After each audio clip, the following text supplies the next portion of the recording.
السلام علیکم، میں ہوں فیصل محمد اور آپ دیکھ رہے ہیں ہمارا YouTube channel views of Faisal Muhammad. سب سے پہلے آپ سب کو رمضان المبارک کی دلی مبارکباد اور دعا ہے کہ اللہ تعالیٰ اس رمضان المبارک میں آپ کی تمام پریشانیوں کو دور کرے اور اس ملک کے لیے اور اس قوم کے لیے آسانیاں پیدا کرے۔ اس کے بعد چلتے ہیں۔ آج کچھ خبریں کچھ تھوڑی سی مختصر ہیں پاکستان کے حوالے سے، لیکن کچھ یہ ہے سب سے بڑی خبر کہ آپ کو پتہ ہے کہ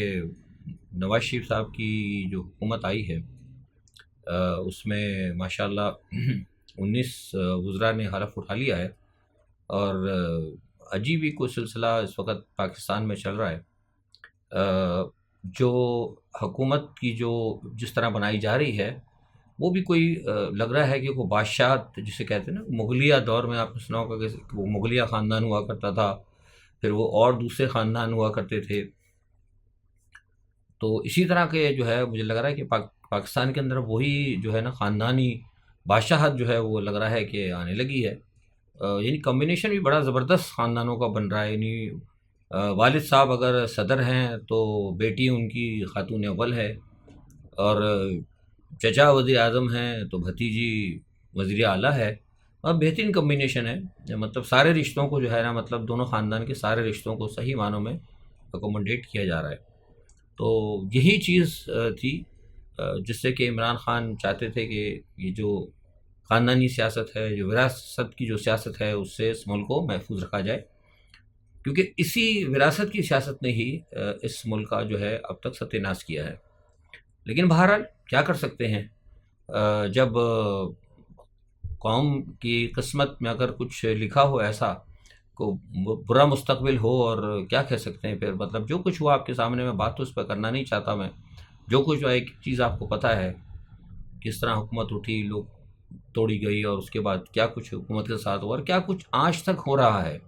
یعنی پاکستان کو مصیبتوں سے نکالنے کے لیے عمران خان نے جو ایک بیڑا اٹھایا تھا، اور جو ان کے ساتھی تھے جو اسٹل آج تک ان کے ساتھ کمیٹڈ ہیں، ان کے ساتھ کیا کچھ ہو رہا ہے۔ اور آپ نے دیکھ لیا، جو وزیر اعلیٰ پنجاب ہیں انہوں نے آج بڑا کھل کر کہا ہے کہ ہم جو ہے مطلب بالکل ٹالوریٹ نہیں کریں گے، اور پتہ نہیں سمجھ میں نہیں آتا وہ کس چیز کے بارے میں کہہ رہے ہیں۔ پہ احتجاج تو ہوتا ہے، اور جو ہم نے کل دیکھا پی ٹی آئی کا جو احتجاج تھا، مجھے تو کہیں آگ باگ لگی نظر نہیں آئی، نہ مجھے کہیں کہ انہوں نے کوئی پتھراؤ یا کسی سرکاری املاک کو نقصان پہنچایا۔ اس کے باوجود وکیلوں کو بھی گرفتار کیا گیا، اور لوگوں کو گرفتار کیا گیا، ڈانٹ سوٹا کیا، لوگوں کو زخمی کیا، خوف و ہراس کیا، راتوں کو گھروں میں جا کے پولیس نے چھاپے مارے۔ تو یہ تو پتہ نہیں کون سا مطلب یہ حکومت چلا رہے ہیں، کس قسم کی جمہوریت ہے۔ نہ بات کرنے کی آزادی ہے، نہ احتجاج کرنے کی آزادی ہے، نہ مطالبہ کرنے کی آزادی ہے۔ زیادتی جو ہے آپ نے یہ ہے کہ صرف آپ نے برداشت کرنی ہے، صرف جو آزادی ہے نا آپ کو، وہ ہے منہ بند رکھنے کی، یعنی جتنا آپ اچھا منہ بند رکھیں گے آپ سمجھیں وہ آپ کے لیے آزادی ہے۔ بہرحال ظلم جو ہے جب حد سے بڑھتا ہے تو پھر کبھی نہ کبھی پھر اللہ تعالیٰ کی لاٹھی جو ہے کہتے ہیں نا بے آواز ہوتی ہے، ضرور اس کا کوئی نہ کوئی مداوع ضرور انشاءاللہ ہوگا۔ ہم دعا کرتے ہیں کہ اللہ تعالیٰ اس رمضان کی برکتوں سے کوئی ظلم جو ہو رہا ہے عوام کے ساتھ، بے گناہ عوام کے ساتھ، ایک تو بیچاروں کے پاس 2 وقت کی روٹی کے اس وقت لالے پڑے ہوئے ہیں، اور اگر کوئی شخص اپنی زندگی گزارنے کے لیے، اپنی سانسوں کو آزادی سے لینے کے لیے اگر کوئی بات کرتا ہے تو اس کو بھی اس بات کی آزادی نہیں دی جا سکتی۔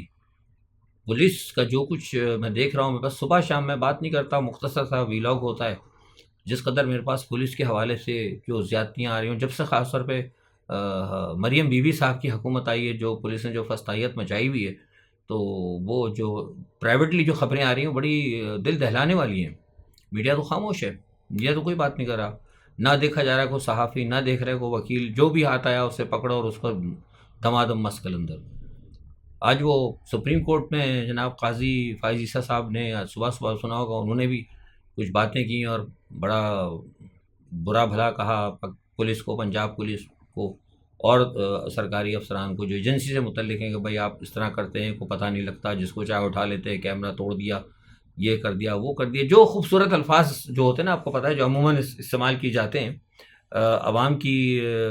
جسے کہتے ہیں نا ہمدردیاں حاصل کرنے کے لیے، وہ بڑے اچھے بولے گئے۔ کہ صحافی کے ساتھ بڑا ظلم ہوا، لیکن جو صحافی اس وقت بند پڑے ہیں، اسد طور صاحب بند پڑے ہیں اور 2-3 لوگ بیچارے بند پڑے ہیں، ان کی رہائی کا کوئی حکم نہیں ہوا،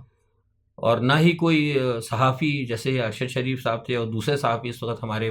زیادتی اور ڈر کی وجہ سے باہر بیٹھے ہوئے ہیں، صابر شاکر صاحب اچھے آدمی ہیں بیچارے،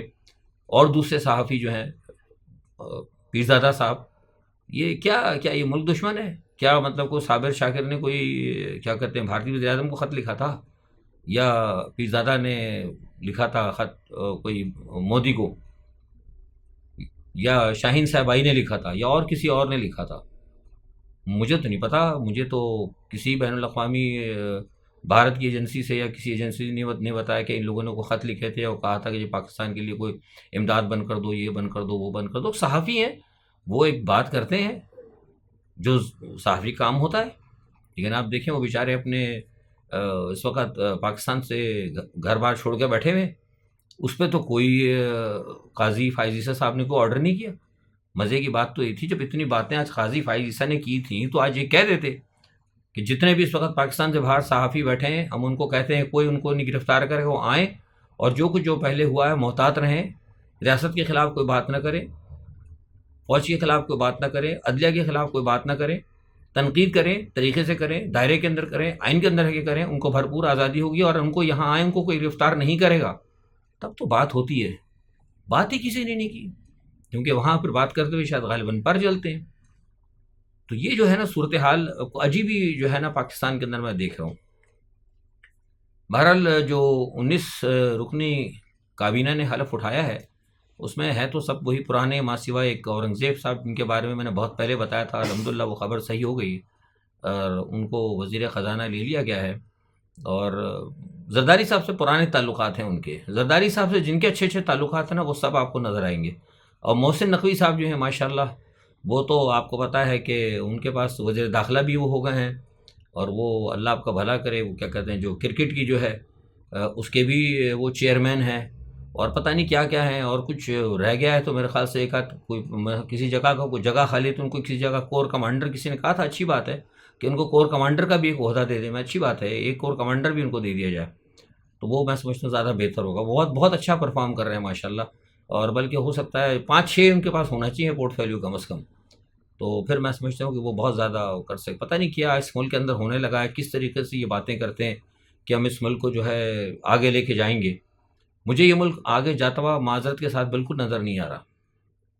ہمارا پڑوسی ملک آپ دیکھ لیں کہاں وہ پہنچ گیا ہے، 600 ارب ڈالر سے یہ اوپر اس کے جو ہے ریزرو ہیں، جبکہ ہمارے ریزرو جو ہے نا سب کچھ ملا کے مگر مشکل سے شاید میرے خیال سے، مجھے نہیں پتا، میں نے کرنٹ دیکھا تو یہ 8 یا 9 ارب ہوں گے، اور اس کے اوپر باتیں جو ہیں ہم پتہ نہیں کیا سے کیا کر رہے ہیں، اور کہ وہ ہمارا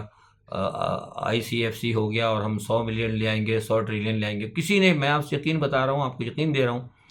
کہ کوئی بھی نہیں بھیجے گا۔ ہاں اگر یہ بات جو ہے نا، میں مطلب یہاں کوئی مطلب کسی ادارے کی حوصلہ شکنی نہیں کر رہا، ان کا پروگرام بڑا اچھا ہے، لیکن جو سامنے لوگ انہوں نے رکھے نا، ان کے اوپر لوگ بھروسہ کرنے کے لیے تیار نہیں ہیں۔ آپ یقین کریں کہ یہ جو ہماری اسٹیبلشمنٹ اگر ان کی جگہ کسی کو بھی لے آتے نا، کسی بھی نئے چہرے کو لے آتی، کوئی اچھے لوگ ہوتے، کوئی ڈاکٹر طاہر القادری صاحب ہیں، اچھے لوگ ہیں، اور بہت سارے لوگ ہیں، یہ کسی اور کو لے آتی، کوئی مذہبی شخصیات آ جاتی، لیکن یہ جو شخصیات آئی ہیں نا، ان کا جو ماضی اتنا شاندار ہے، کیونکہ میں مطلب یہ اپنی بات نہیں کر رہا، کیونکہ میں تو تجزیہ دیتا ہوں نا، بہت سارے لوگوں سے سنتا ہوں، پاکستان کے اندر لوگوں سے بات ہوتی ہے، پاکستان سے باہر لوگوں سے بات ہوتی ہے، انٹرنیشنل ریلیشنز کے حوالے سے جو فارنر ہیں ان سے بات ہوتی ہے، جن کو پاکستان کے بارے میں دلچسپی رکھتے ہیں، جو ایشیا کے بارے میں، بین الاقوامی انویسٹمنٹ کے بارے میں، اور جو خطے کے بارے میں جن کی کوئی رائے ہوتی ہے، وہ کہتے ہیں کہ یار یہ دوبارہ کس قسم کا سیٹ اپ آپ دوبارہ لے کر آ گئے۔ انہوں نے کہا ہمیں تو نہیں لگتا، وہ تو اس بات کے اوپر ہی بڑے پریشان تھے کہ یہ ہو کیسے گیا، یہ دوبارہ یہ پاکستان کی اسٹیبلشمنٹ ان کو ایکسیپٹ کیسے کر لیا۔ میں نے کہا کہ جناب وہ آپ کو پتہ ہی ہے، میں نے کہا آپ کو زیادہ بہتر ہے، یو نو ویری ویل کہ ہمارے جو مائی باپ ہیں کون ہیں، وہ تو اگر کارے چور کو بھی کہیں گے کہ بھائی ان کو ایکسیپٹ کرنا ہے تو ہم ان کو سلوٹ کریں گے۔ اگر ہمارے سامنے اگر کوئی 5 وقتہ نمازی اور بالکل پاک صاف کردار باکردار شخص ہوگا، اگر مغرب سے حکم ہوگا تو ہم اسے 2 ٹھڈے ماریں گے، وہ بولیں گے تو غدار ہے بہت بڑا، اور تو توہین مذہب کا مرتکب ہوا ہے۔ یہ جہاں صورتحال ہوگی تو پھر وہاں کیسے مطلب ترقی ہوگی؟ مجھے آپ لوگ بتائیے، میں شاید ہو سکتا ہے میں غلطی پر ہوں، میں سمجھ نہیں پا رہا۔ بہرحال یہ ایک صورتحال ہے، افسوسناک صورتحال ہے۔ بہرحال ابھی ابتدا ہوئی ہے، کابینہ کا حلف بھی ہو گیا، سب کچھ ہے، دیکھتے ہیں کیا چلتا ہے معاملہ۔ حالات تو مجھے درست ہوتے نظر نہیں آ رہے، اور سندھ کے حالات آپ دیکھیں، ابھی وہ سرداری صاحب صدر بن گئے سندھ کا، آپ یقین کریں ٹی وی میں پاکستان کے میڈیا میں خبریں نہیں آ رہی، بہت برا حال ہے بالکل، یعنی بدترین جو ہے نا شہر جو ہے کراچی کے اندر ہو گیا، اور پوری لا قانونیت ہو گئی ہے، کچے کے علاقے سے لے کر اندرون سندھ سے لے کر پورے شہر کے علاقوں میں کوئی نہ جان محفوظ ہے، نہ مال محفوظ ہے، نہ کسی کی عزت محفوظ ہے، نہ کسی کا گھر میں مطلب ایک ہوتا تھا زمانہ، چلو کوئی آیا کوئی لچا لفنگ آیا، کوئی موبائل ووبائل چھین کے لے کے، اب تو لوگوں کے گھروں کے اندر لوگ گھروں کے اندر کود کے نہ گھروں سے لوٹ لوٹ کے لے کے جا رہے ہیں، اور ذرا سی مزاحمت کرنے پہ گولی مارتے، پتہ ہی نہیں لگتا کون کدھر سے اور کدھر سے نکل گیا، کیونکہ سارے کے سارے غیر مقامی ہیں، کوئی بھی مقامی آدمی نہیں ہے۔ تو سندھ کا تو خاص طور پہ کراچی کا تو بہت برا حال ہے، اور کہا جا رہا ہے کہ جناب پاکستان جو ہے نا بہت جلدی ایشین ٹائیگر بن جائے گا، پتہ نہیں کون سا ٹائیگر بنے گا، اللہ تعالیٰ بنا ہی دے اس ٹائیگر اس ملک کو۔ اچھا، بہرحال باہر کی جو صورتحال ہے وہ بھی کچھ تشویشناک ہے ہمارے ملک کی طرح۔ تشویشناک اس طریقے سے ہے کہ حوثی باغی جو ہیں انہوں نے جناب اب اعلان کر دیا ہے واضح طور پہ، تھوڑی دیر پہلے میری کافی جگہ میں نے کچھ معلومات کی تھی، تو میرے پاس جو معلومات آ رہی وہ یہ ہے کہ حوثی باغی جو ہیں اب ساری دنیا کے اندر جو امریکہ برطانیہ یا جو حوثیوں کے خلاف جو ملک ہیں ان کے خلاف جو ہے نا وہ ساری دنیا میں وہ کہتے ہیں کہ ہم ان کے ساتھ ان کا مقابلہ کریں گے۔ اب مجھے نہیں پتا کہ وہ کس طریقے سے کریں گے، کیا ان کی اسٹریٹجی ہے۔ بہرحال انہوں نے کھل کر کہا ہے کہ امریکہ اور برطانیہ کو اب ہر محاذ پہ نہ ان کا مقابلہ کیا جائے گا۔ تو میں نے پوچھا تھا بھئی ہر محاذ سے کیا مراد ہے آپ کا مطلب؟ تو وہ کہہ رہے ہیں کہ وہ ہم بتائیں گے، لیکن اب ہم نے ان کے خلاف اعلان جنگ کر دیا ہے، اور ہم صرف ریڈ سی کے اندر ہی نہیں، ہم بحر احمر میں ادھر ادھر ہر جگہ جہاں جہاں بھی ہمارا ممکن ہوا ہم ان کو جو ہے ہم ان کے اہداف پہ ان کو ہم نشانہ بنائیں گے۔ تو یہ بڑی خطرناک خبر ہے۔ اور دوسرا یہ کہ مجھے لگ رہا ہے کہ اسرائیل اور یمن کے درمیان بھی جو ہے نا براہ راست جنگ شروع ہو سکتی ہے، کیونکہ حالات مجھے کچھ ایسے نظر آ رہے ہیں۔ اچھا، اس میں ایک طرف تو یہ معاملہ ادھر چل رہا ہے، اور دوسرا جو سب سے بڑا جو حال جو افسوسناک خبر ہے وہ یہ ہے کہ آپ کو پتہ ہوگا کہ امریکہ یہ دھوکہ دیتا رہا ہے ساری دنیا کو، اور ہم لوگ بھی کہتے رہے، ہم بھی خود کہتے رہے کہ بھائی چلو ٹھیک ہے بھائی 2 اسٹیٹس، آپ نے سنا ہوگا 2 ریاستی حل وغیرہ، لیکن وہ نتن یاہو کا اسٹیٹمنٹ آیا، جرمن کو انہوں نے اسٹیٹمنٹ دیا، میں بڑی تفصیل اس کی دیکھی اور 2 جگہ معلومات بھی کی ہیں، تو پتہ لگا کہ انہوں نے تو واضح طور پر ریجیکٹ کر دیا، انہوں نے کہا کہ 2 اسٹیٹ کا تو وہ سلوشن ہے ہی نہیں، اور بلکہ 1-2 لوگوں نے تو یہ کہا ہے، اسرائیل کے بڑے قریبی ذرائع وہ کہتے ہیں کہ 2 ریاست کا تو شروع سے کوئی سلوشن نہیں تھا، کہتے ہیں کہ تو خیز لوگوں نے، امریکہ نے لوگوں کو دھوکے میں رکھنے کے لیے کیا تھا دنیا کو، کیا ہم کام ڈاؤن رہے ہیں، ہم کر رہے ہیں، ہم روک رہے ہیں، میں آپ سے کہتا رہا تھا نا شروع سے، یہ چینل واحد ویوز آف فیصل محمد آپ کو بتا رہا تھا کہ یہ جو کچھ صورتحال خراب ہو رہی ہے اس کے پیچھے امریکہ بہادر ہے۔ امریکہ اگر چاہتا تو اب سے تقریباً 2-3 مہینے پہلے جو ہے مطلب جنگ بند ہو جاتی، لیکن امریکہ نہیں چاہ رہا تھا۔ آپ دیکھیں نا آپ کے سامنے کتنی دفعہ سلامتی کونسل کے اندر جو قرارداد پیش ہوئی ہے اس کو کس نے ویٹو کیا ہے؟ نہ میں نے تو نہیں کیا، آپ نے بھی نہیں کیا، تو کس نے کیا؟ امریکہ نے کیا جنگ بندی کی قرارداد کو۔ آخر کرتے کرتے جب انہوں نے دیکھ لیا ان کے اہداف پورے ہونے لگے، جب معاملہ انہوں نے دیکھ لیا کہ بالکل مسلمان ایک ڈر کے خوفزدہ ہو گئے، تتر بتر ہو گئے، تو آخر میں اسرائیل کو کہہ دیا کہ اب تم کھل کے دو، نتن یاہو نے کہہ دیا، کہنا کون سی 2 ریاستیں بھائی، ایک ریاست۔ تو امریکہ نے ساری دنیا کو اس طرح دھوکہ دیا، اور امریکہ جو ہے نا حقیقت میں بتاؤں آپ کو کہ امریکہ سپر پاور نہیں، سپر دھوکے گباز ہے۔ ایک اور میں آپ کو ابھی امریکہ کی خبر دیتا ہوں، آپ کو پتا ہوگا کہ 2022 کے اندر یہ خبر آ گئی، میں نے بہت پہلے کہی بھی تھی، اس وقت میں شاید غالباً ویلاگ کرتا بھی تھا، لیکن اخبارات میں بات ہے، یہ 2022 کے اندر ایگزیکٹلی میں نے ویلاگ میں بھی کی، یہ بات میں یاد آ گیا۔ تو 2022 میں آپ کو شاید بتایا بھی تھا کہ روس جو ہے نا ٹیکٹیکل ویپنز کے ساتھ وہ اٹیک کرنے جا رہا تھا، اور میں نے بتایا بھی تھا آپ کو کہ انہوں نے تیاری کر لی ہے، اور ٹیکٹیکل ویپنز جو ہوتے ہیں نا نیوکلیئر ایسے ہوتے ہیں کہ وہ ایک محدود ایریے کے اندر نا وہ نقصان جو ہے نا مطلب پہنچاتے ہیں جنگ کے اندر، ان کی پوری تیاری تھی رشیا کی، کیونکہ امریکہ نے ان کو اتنے بڑے بڑے ہتھیار دیے تھے، نیٹو ظاہر ہے زیادتی تو اس وقت امریکہ نے نیٹو نے کی نا، کیوں آپ مطلب رشیا نے جب ایک بات کر لی تھی رشیا کے ساتھ، جب وہ نیٹو کا اور اس کا معاہدہ ختم ہو گیا تھا، تو ساری جو رشیا سے جو ریاستیں آزاد ہوئی تھیں، وارسا پیکٹ جب ختم ہو گیا تھا تو بنیاد طور پر بدنیتی ان کو نہیں لینا تھا ساتھ، لیکن بہرحال ایک علیحدہ کہانی ہے۔ تو اس وقت یہ امریکہ نے پلان بنایا تھا کہ 2022 میں جو ہے یوکرین سے بڑے حملے کر کے روس کے اوپر قبضہ کیا جائے یا روس کو توڑ دیا جائے مزید۔ تو رشیا نے پھر اپنے دفاع کے لیے کوشش یہ کی تھی کہ ٹیکٹیکل ویپن استعمال کرے،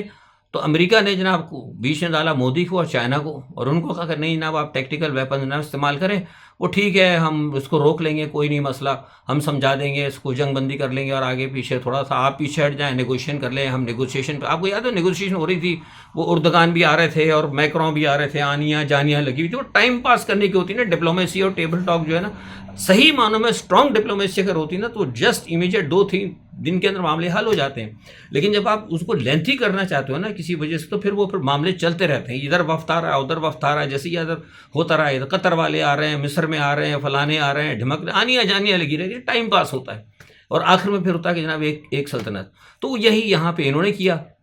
وہ اچھا پھر وہ جب مودی کود گئے بیچ میں، چائنا آ گئے، انہوں نے منع کر دیا بائیڈن کو کہ نہیں جناب آپ نہ کریں. اچھا وہ جو بائیڈن پیوٹن رک گئے، جب پیوٹن نے نہیں کیا بائیڈن کے کہنے کے اوپر، جب یہ چین اور مودی صاحب بیچ میں آئے، تو نتیجہ کیا ہوا کہ آج آپ دیکھ لیں انہوں نے کیا کیا، دھوکے سے آج سے لا کے پورا نیٹو کے چاروں طرف جو ہے نا، نیٹو کو لا کے روس کے چاروں طرف بٹھا دیا. اس وقت روس کا مکمل گھیراؤ کر لیا ہے. ایگزیکٹلی یہ امریکہ نے وہی چال کی ہے جس وقت آپ کو یاد ہوگا ماضی میں ایک دفعہ، بہت سالوں کو تو نہیں پتا ہوگا، جو پرانے لوگ ہیں ان کو پتا ہوگا کہ جب ماضی میں ایک دفعہ جب چین کی اور بھارت کی جب لڑائی ہوئی تھی، تو ہمیں کہا گیا تھا، چین نے فوراً کہا تھا کہ آپ جا کے پاکستان کو کہا تھا کہ آپ فوجیں جو اپنی کشمیر داخل کر دیں، دس از دی بیسٹ ٹائم.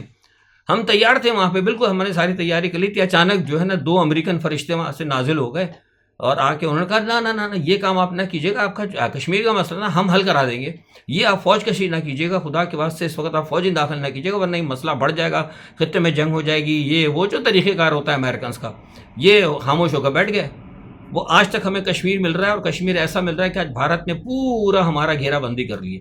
آج بھارت نے جو اگنی 5 کا جو تجربہ کیا ہے، آپ کو پتا ہے اس میں MIRV جو انہوں نے لگایا ہے، ایڈوانس ٹیکنالوجی جو لگائی ہے انہوں نے اگنی 5 کے اندر، وہ بڑی خطرناک ٹیکنالوجی ہے.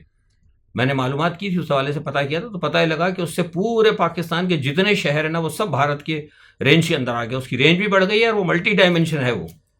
منٹوں کے اندر سیکنڈوں کے اندر اپنی ڈائمنشن چینج کرتا ہے، کوئی رڈار آپ اس کو نہیں کر سکتے آپ. تو یہ جو ہے نا سارا یہ سلسلہ جو امریکہ بہادر کے کام ہے. تو بہرحال یہ بڑی خطرناک صورتحال ہے، اور ادھر حماس اور اسرائیل کے درمیان بھی معاملہ بگڑ رہا ہے، ادھر یہ میں نے آپ کو بتایا کہ ادھر مسئلہ خراب ہو رہا ہے، اور ادھر نیٹو کے فوجی جو ہیں وہ آلریڈی یوکرائن کے اندر پہنچ چکے ہیں، اور جو ہے میں نے کل آپ کو بتایا تھا کہ جو ہے بوٹس آن گراؤنڈ ہو چکے ہیں. تو ادھر یہ محاذ بھی بہت زیادہ خراب گرم ہوتا جا رہا ہے، اور ادھر کے حالات مسلمانوں کے ساتھ دھوکہ ہو گیا، ادھر پیوٹن کے ساتھ دھوکہ ہو گیا. یہ سارا گیم پلان جو نا آپ کے سامنے امریکہ بہادر نے کیا ہے، اور ہم پاکستانی مسلمان ماشاءاللہ ہم نے امریکہ کو اپنا قبلہ سمجھا ہوا ہے. تو ایسی صورت میں پاکستان کا یا ہماری قوم کا مستقبل کیا ہوگا، جو پیوٹن جیسی وہ طاقت کو، روس کو بھی جو دھوکہ دے سکتے ہیں، پورے مسلمانوں کو، ساری دنیا کو دھوکہ دے سکتے ہیں، تو پاکستان کو تو بیچارہ ہے ہی کچھ نہیں. $8 ارب تو ٹوٹل اس کے ریزرو ہے، جیسے نے بتایا، تو چھوٹی، یہ تو کسی چیز کی ماری نہیں ہے. تو ان کا یہ کیا حال کریں گے، اس کا فیصلہ کرنا آپ کا کام ہے. اپنا بہت خیال رکھیے گا. اللہ حافظ.